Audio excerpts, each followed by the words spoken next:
ধান কাটার স্টাইলটা দেখছেন নি? যে যায় বলুক না কেন, এক কাজ করে ভাত পাবেন না। দেখেন সব কাজ করতে পারে।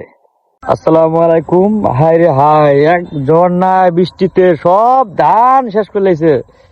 আল্লাহ দিছে, আল্লাহ নিতেছে, দেখতে পারছেন একবারে যা আছে ধান খালি কাটার সময় একবারে সব ধান নষ্ট করে দিতেছে। দেখছেন নি কত সুন্দর ধান হয়েছে, সোনালী ফসল আমাদের এই মাঠে।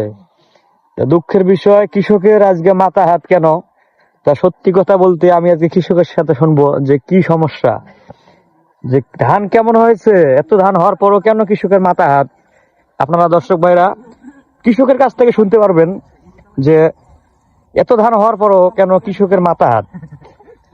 তা এখন সরাসরি এসেছি যারা জমি যে চাষ করেছে তাদের কাছে।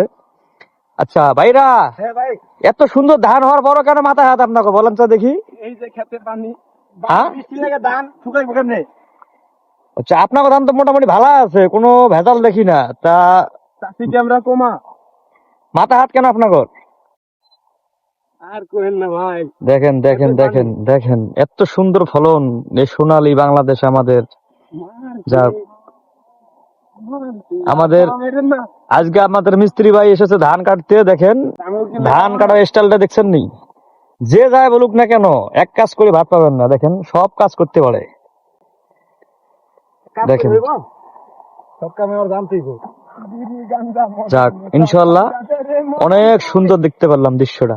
যাক, মালিকের মনে অনেক খুশি আনন্দ, কেননা ধান ঘরে তোলার জন্য অনেক সুন্দর দিন পেয়েছে। আপনারা সবাই ভালো থাকবেন, দোয়া করবেন, কেননা যেহেতু বৃষ্টি শেষ, আজকের দিনটা অনেক ভালো। তো কৃষকের মনে অনেক আনন্দ, দেখতে পাচ্ছেন আমরা যেহেতু কৃষক, তা দিন ভালো হলে ধানটা ঘরে তুলতে অনেক সুবিধা হবে। সবাই ভালো থাকবেন, ধন্যবাদ।